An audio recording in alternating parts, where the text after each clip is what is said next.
At 11:02 a.m. in AstraCore Systems' 58th floor executive chamber, the critical system was hemorrhaging data. Error codes flashed red. CEO Natalie Voss, 37, made a chilling decision. A multi-billion-dollar contract depended entirely on the next 30 minutes. Daniel Reed, 41, a single dad and contract troubleshooter, stood marginalized. He offered a concise, crucial solution. Natalie's response was sharp: no. She chose the high-risk protocol, trusting only rigid procedure. The countdown clock started. Daniel silently fixed his gaze on the schematics. No one knew her dismissive no was about to be invalidated by time.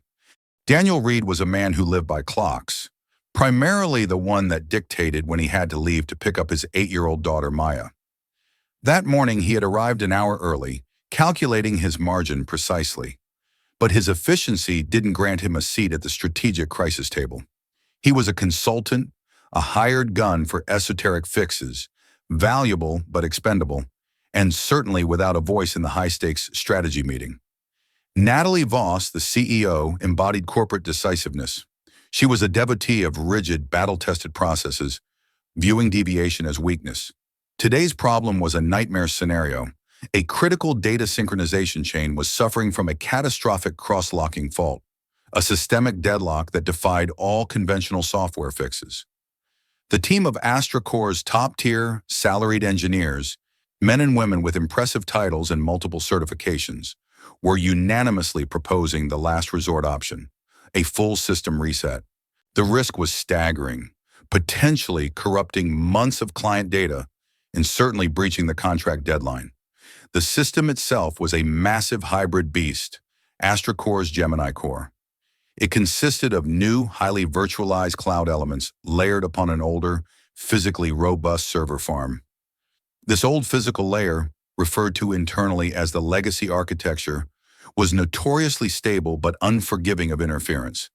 It was precisely this legacy architecture, running the critical data chain, that Daniel knew intimately, having worked on similar bespoke systems a decade prior. Daniel, listening intently from the periphery, saw the flaw in their thinking.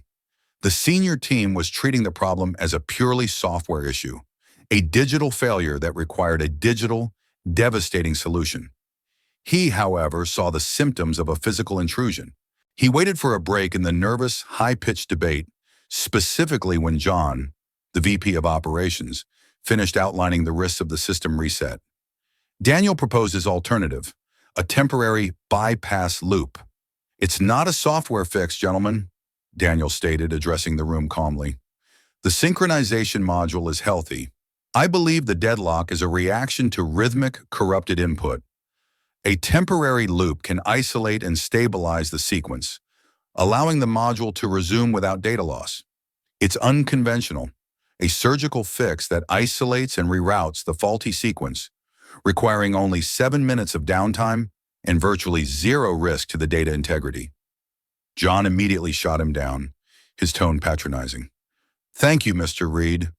But our standard operating procedure, SOP 4.1.2, clearly mandates a staged resource reallocation, followed by a full system dump, rebuild, in cases of unresolvable cross-locking faults. Your proposed bypass loop is undocumented, non-standard, and frankly, too much of a risk to a multi-billion-dollar contract." John then turned to Natalie, seeking affirmation. Natalie's eyes, usually steady and analytical, barely flickered toward Daniel. "Mr. Reed," she stated, her voice even and dismissive, radiating corporate authority, "that process is not documented in our standard operating procedures. We do not deviate." Her refusal wasn't a question of efficacy. It was an affirmation of protocol over ingenuity, a deep-seated belief that the SOP, written in peacetime, must be adhered to in crisis. The looks that followed from the senior engineers ranged from patronizing pity to outright skepticism. They had degrees, titles, and loyalty contracts. He was a contractor, a ghost in their machine. Daniel didn't argue. He never did. He understood the hierarchy of authority, but he also understood the universal authority of logic. "Understood, Ms. Voss," he replied calmly. He simply asked for permission to remain in the room and observe the diagnostics. A slight, Almost imperceptible nod from Natalie granted his request. The countdown timer glowed red. 23 minutes remaining. The senior team, led by John, began implementing the initial steps of the risky reset protocol, the staged resource reallocation. They pumped excessive resources into the affected sector to stabilize the error. Almost immediately, a secondary cascading error code flashed across the massive screen, turning a few crucial sectors of violent, pulsing amber. The system was fighting back. Natalie, following protocol, immediately ordered an increase in resource allocation to the affected sector. A textbook move intended to stabilize the error. Instead, the sudden flood of data did the opposite, triggering a feedback loop that accelerated the main synchronization fault. The digital chaos intensified, with new alerts screaming across the central console. The room gasped and the tension ratcheted higher. While the certified engineers began frantically cross-referencing manuals and shouting complex commands, Daniel was working differently. He pulled out a small, worn notebook and a mechanical pencil. He wasn't typing, he was sketching. He was charting the system's error output flow, tracking the frequency and location of the fault with startling speed and precision. It was during this silent, focused transcription that Daniel made his initial crucial observation, the silent turning point of Act 1. He noticed a recurring, minute latency spike, a rhythmic data hiccup that didn't align with the primary software failure. It was too regular, too physical, a silent beat in the digital chaos. The glitch wasn't random, it was cycling every 4.8 seconds. This specific cycle time pointed not to a memory leak or a software bug, but to a physical component's behavior. The core systems continued their thermal escalation. The ambient temperature in the control room was now uncomfortably high, and secondary warning sirens began to chirp across the network. The humidity control systems, struggling against the heat generated by the failing servers, hummed loudly, adding a layer of industrial dread to the atmosphere. The smell of hot metal and ozone was palpable. The chaos intensified as the team of engineers descended into a frantic circular argument. They were debating the exact interpretation of obscure error codes from the Gemini Core's proprietary diagnostics, their voices overlapping and growing increasingly desperate. Natalie, despite the mounting evidence that the textbook solution was failing, held her ground, her face set in a mask of rigid determination. She couldn't change her mind now. She had committed to the high-risk, SOP-mandated path.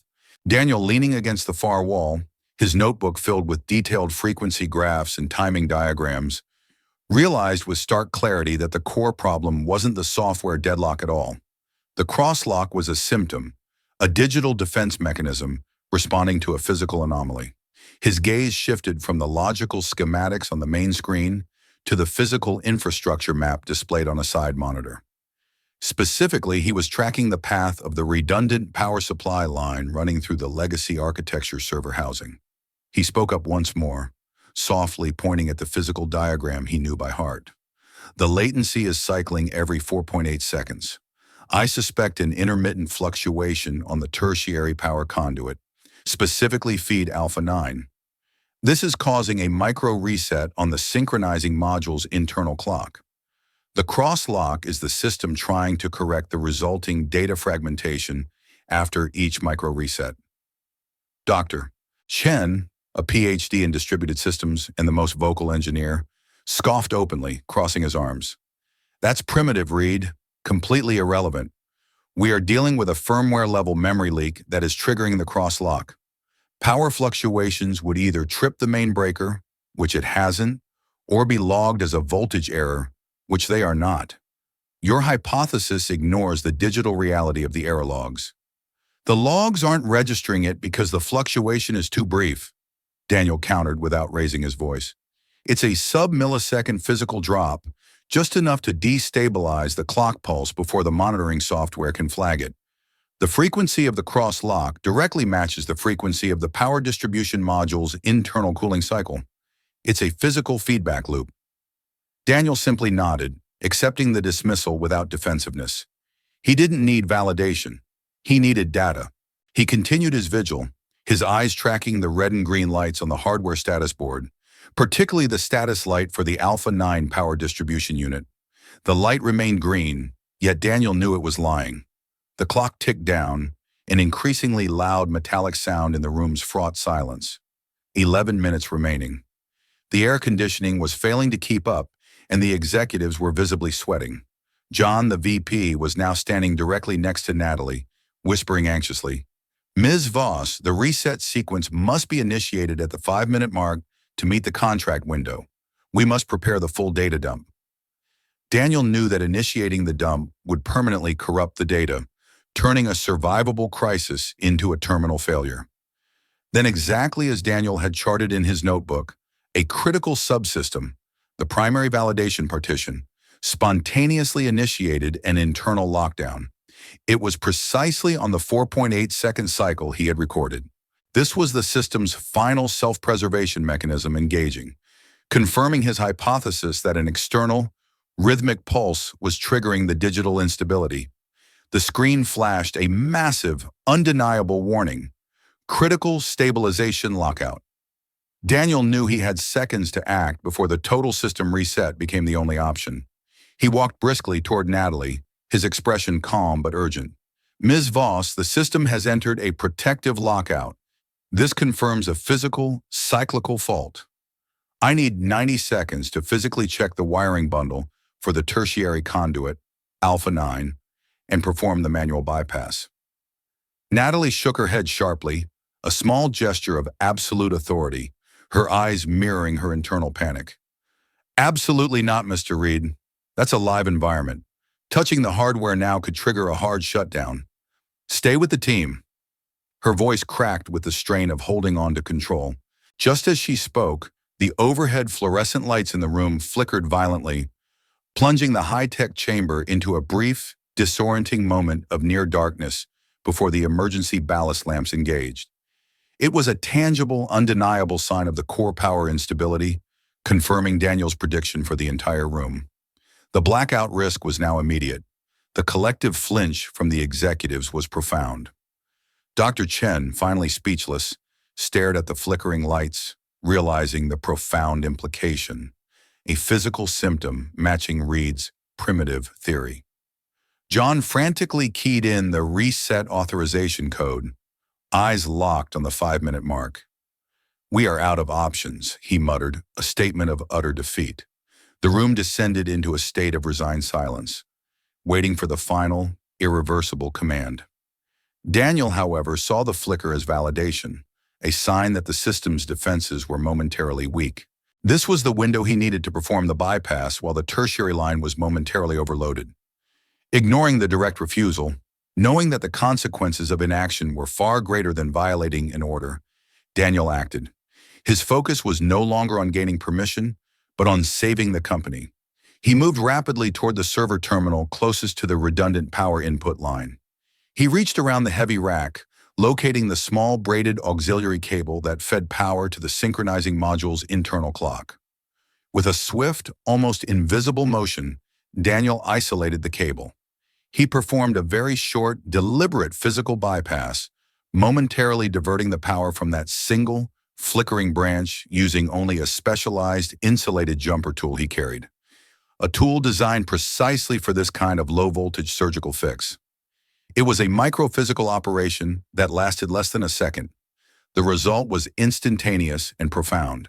The screen, moments before a flashing tapestry of angry red and amber, suddenly froze solid, every icon and every number locked in place. The noise in the room, the shouting, the sirens, everything ceased, replaced by 3 seconds of absolute, terrifying, digital silence. 3 seconds stretched into an eternity. For everyone in the room, it was a moment suspended outside of reality, where the past failure hadn't yet become the future catastrophe. During those 3 seconds, the room held its breath, but Natalie Voss felt a lifetime compress. "This is it," she thought. "This is the moment I destroyed AstroCore." The silence was a thunderclap of consequence. She watched Daniel, who was absolutely motionless, his hand poised near the rack. He wasn't frantic. He was surgical. He hadn't just used a tool. He had used a specialized gold-tipped isolation probe, a piece of equipment she realized was custom-made for deep-layer maintenance, the kind only a system architect would own. The elegance of his disregard for her panic was jarring. He wasn't saving his job, he was fulfilling the system's mandate. The brief darkness had been his opportunity, a moment when the digital noise ceased and the physical reality, the ticking failure of the power cycle, became paramount. His quiet confidence in that moment spoke louder than any executive speech she had ever given. He had staked his entire reputation, his job, on a theory based on a 4.8-second cycle, and now the system was either going to confirm his genius or plunge them all into ruin. Then the freeze moment broke. The system, deprived of the intermittent, destructive pulse, initiated its internal, healthy synchronization protocol.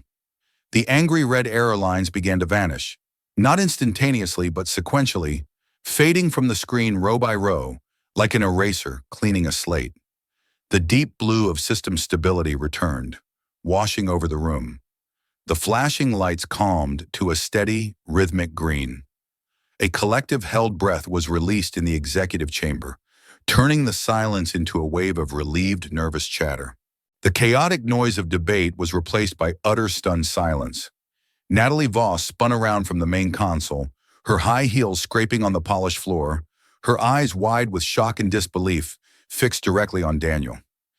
Daniel, composed and professional, stepped away from the console, holding his small, specialized tool. His voice was quiet but carried clearly in the silent room. The crosslock was a data feedback loop caused by the cycling tertiary power line, Alpha 9. My temporary bypass loop forced the module to draw power from the main, stable source long enough to self-validate and reset its internal clock. The system couldn't log the micro resets previously, so it interpreted the resulting corrupted state as a fatal deadlock. It needed a physical intervention to restore its digital integrity. He then completed the physical operation, restoring the bypass branch in the reverse, sequenced order. This time the system registered the input as stable, having fully resynchronized. The giant screen returned to a pristine, stable blue. Operation normal. John, the VP of Operations, checked the clock. It had stopped precisely at the 2-minute mark, 2 minutes before the deadline, and 21 minutes before the risky full system reset was scheduled to execute. Then came the revelations contained within the deep system logs that only Natalie could access, and which Daniel had analyzed in his head. Daniel's method hadn't broken the SOP. It had operated below the SOP's level of awareness. The standard operating procedure only dictated responses to logged hardware failures, like a power spike, breaker trip, or temperature warning, or known software bugs. Daniel's fix addressed a physical anomaly, a sub-millisecond voltage dip, too subtle for the standard error logs to register. The log showed hundreds of tiny, data fragmentation events over 30 minutes, but no single critical error. By temporarily isolating the line, he'd forced the system to self-correct using its core internal rules, thus achieving the impossible without violating the rules. He simply bypassed the flaw the rules failed to recognize. The SOP had been designed for macro failure, not micro corruption. Natalie, her hands still shaking, typed a command into the console, pulling up the deep history for the legacy architecture's synchronization module. The screen flashed the original project documentation, confirming her suspicion. Daniel Reed's name was attached to the original system architecture documentation, not as a contract troubleshooter, but as the lead architect of the prototype for this very system, known internally as Project Chimera, a decade ago at a rival firm. She read his employment termination notes, voluntary resignation, personal / family circumstances, declined to return to high-stress strategic role. Daniel had left that high-profile, high-demand trajectory after his wife passed away, forcing him to prioritize his daughter, Maya, and taking on flexible contract work that allowed him to manage single parenthood. He hadn't just figured out the system. He had designed the very thinking behind its self-preservation. He knew its deepest, undocumented secrets. Natalie checked the event log again. The stabilization was complete to the millisecond. It was perfect. The entire executive board turned to look at Daniel, their expressions shifting dramatically, from irritation and superiority to stunned silence, to grudging respect, and finally awe. Dr. Chen looked particularly pale, his earlier scoffing comment ringing hollow in the silent room. Natalie remained silent for a long, agonizing moment, the sound of the emergency cooling fans whirring the only noise. She finally spoke, her voice low, steadying, stripped of its usual sharpness. "I was wrong. It was a confession, not a complaint." It was the hardest thing she had ever said in that room. "Mr. Reed, you saw what 30 years of combined certification and millions of lines of code failed to detect." Daniel merely gave a small, almost imperceptible bow of acknowledgement. He took 2 steps back, away from the central console, ceding the spotlight back to the stable system he had just saved. The crisis meeting, now an anticlimax, was swiftly adjourned. Natalie Voss, demonstrating the decisiveness of a true leader, didn't immediately move on to the client contract. Instead, she demanded an immediate internal review of the company's decision-making culture. The system was saved, but the process that almost destroyed them was broken. The senior executives, chastened by the near disaster and Natalie's rare public apology, filed out silently, avoiding Daniel's gaze. The mood was one of institutional shame mixed with profound relief. Natalie's first act was a public one, witnessed by John, Dr. Chen, and the immediate console operators. She approached Daniel in front of the entire, highly paid, and highly embarrassed technical team. "Mr. Reed," she began, her posture straight, her tone formal but sincere, "I offer you my profound apology. My rigid adherence to protocol nearly cost this company its future, and I thank you for disobeying a direct order in favor of a demonstrably superior solution. Your observation and rapid, decisive action were invaluable." She then offered him a full-time, high-level position, Chief Rapid Solutions Consultant, CRSC. The title was newly created on the spot, designed specifically for his unique skill set. This role grants you autonomous authority to intervene in any critical situation where SOPs have proven ineffective. You will report directly to me, Daniel. Daniel paused, not out of hesitation, but calculation. He met her gaze. "Ms. Voss, I accept the position, but I must have one non-negotiable condition: flexible hours and guaranteed time off. The time required for my daughter, Maya, must be sacrosanct. If that's not possible, I must remain a contractor." Natalie didn't even flinch. "Consider it done. Your schedule is governed by your daughter, not by Astrocor." She signaled her HR director to immediately draft the paperwork, ensuring the flexibility clause was legally binding. The culture began to subtly shift. The SOP was immediately updated to include a new section, unofficially known as the Reed Protocol, Safe Bypass Protocols for Unlogged Physical Anomalies, a direct result of Daniel's work. John, the VP of Operations, later approached Daniel, his usual swagger replaced by an awkward humility. "Daniel, look, I misjudged. I should have listened. We were blind to the physical layer." Daniel simply nodded. "The code only shows you what it expects to see, John. My notes showed me what was actually happening." The young, high-achieving engineers were instructed to learn the discipline of observation, rather than simply defaulting to argumentation and protocol. Dr. Chen, humbled, spent the afternoon reviewing Daniel's schematic sketches in the worn notebook, attempting to decipher the elegant simplicity of the fix. Natalie herself made a conscious effort to break her own habit of command.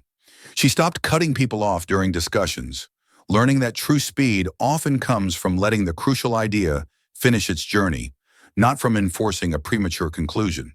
She realized true leadership was not about having all the answers, but about knowing whose voice to prioritize in a moment of truth. The multi-billion-dollar contract, stabilized by Daniel's 7-minute fix, was signed exactly on schedule. The client never knew how close they came to catastrophe. Later that afternoon, Daniel paused by a quiet terminal and sent a simple text message to Maya, his daughter. "All done, Pumpkin. See you on time." Natalie approached him just as he was preparing to leave, this time away from the cameras and the executives. "I appreciate this, Daniel. More than you know. You've changed this company today." Daniel simply shrugged, packing his jumper tool back into his backpack. Just fixing the clock, Ms. Voss. My other clock is ticking now. She looked at him, a rare, genuine smile touching her lips. I have to admit, I learned a very expensive lesson today, Mr. Reed. No isn't always right. Sometimes it's just the most comfortable word to say. The control room gradually returned to its post-crisis quiet, the blue screen a silent testament to the averted disaster. Daniel clocked out precisely on time, leaving the high-rise without fanfare or participation in the engineers' relieved celebration. He bypassed the catered food and the backslapping, focused solely on the single most important deadline of his day. Maya, his 8-year-old daughter, was waiting for him in the lobby, her face lighting up with a brilliant, unconditional smile as she ran to hug her father's legs. She held up a small, hand-drawn picture of a unicorn. As they walked hand in hand toward the bus stop, Maya pointed back at the colossal AstroCorps tower. Daddy, why are the lights on that big part of the building always blinking blue, then green, then blue again, but sometimes one tiny red one blinks really fast? Daniel smiled. This was the same problem, translated into a child's curiosity. That tiny red light, pumpkin, is saying there's a small problem, something that everyone else ignores, because the big blue lights are mostly working. But if you ignore that tiny light for too long, it can make all the big blue lights turn red too. Sometimes the most important thing is to listen to the smallest light. Did you listen to a tiny light today, Daddy? I did, Daniel confirmed softly. And it helped me fix a very big problem. AstroCorps systems operated seamlessly for months afterward, the new culture of listening embedding itself firmly in the company's core values. Natalie, humbled and smart, made sure to involve Daniel in all future high-alert scenarios. The rush of the hasty rejection was replaced by a measured pause in the question, what does Daniel see? Daniel sought no power, no corner office, only the freedom to be present. He valued right action over rank and maintained his flexible schedule. His desk was small, positioned away from the main executive floor, but his authority in a crisis was absolute. 1 week later, Dr. Chen, the systems engineer who had dismissed him, found Daniel reviewing a minor diagnostic report. He shuffled awkwardly. Daniel, if I could ask, you're the architect. Why didn't you update the SOPs when you left the company a decade ago? Daniel looked up from his screen. When I left, I was burned out, Chen. My wife was gone, and I had a daughter to raise. The SOPs were the company's rules, not mine. I realized that the true solution to complex problems isn't better rules, but better eyes. The system design was robust, but the people managing it had learned to trust the documentation over their own senses. I needed to step away from the fire for a while, to remember how to see clearly again. So you deliberately chose flexible contract work over a huge salary and a title? I chose my daughter, Chen, Daniel replied simply. And that choice gave me the perspective to see the tiny light everyone else missed. I learned that the most complex systems are usually only brought down by the simplest failures. Chen nodded slowly, the lesson hitting home. You did the impossible, Mr. Reed. You saved the whole system with a piece of wire. Daniel shook his head gently. No, I didn't.